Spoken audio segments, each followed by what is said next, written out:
Avez-vous déjà entendu quelqu'un dire « Je dois finaliser ce projet avant la deadline » ou « LOL, gros fake ». Vous vous êtes peut-être demandé si c'était du français ou de l'anglais. Raconte ta recherche. Aliénor, docteur en linguistique anglaise, a cherché à comprendre pourquoi ces mots sont employés et quels effets ils produisent sur nos comportements. En tant que professeur d'anglais, je me suis toujours interrogée sur la place des mots anglais en français et leur usage, à commencer par le biais de mes élèves.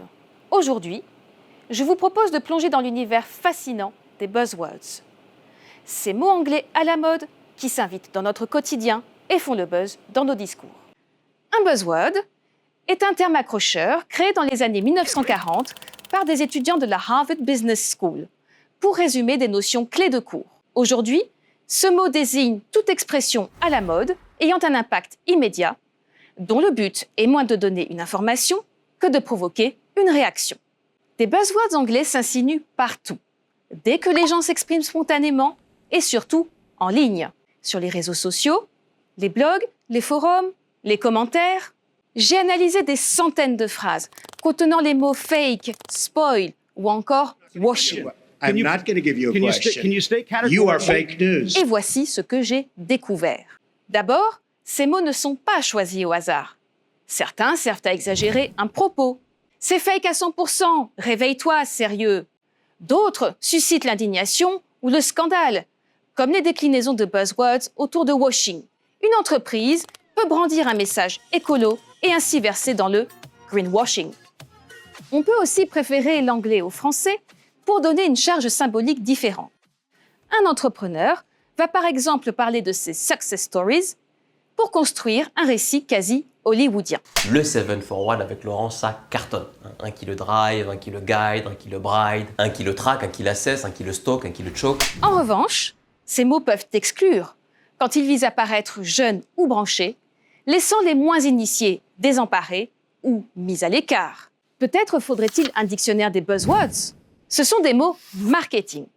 Ils reprennent les codes du buzz marketing qui jouent sur les émotions des consommateurs pour faire parler d'un produit. Parce que 7 fois sur 10, nos achats sont déclenchés par nos émotions. En bref, ces buzzwords provoquent une réaction émotionnelle.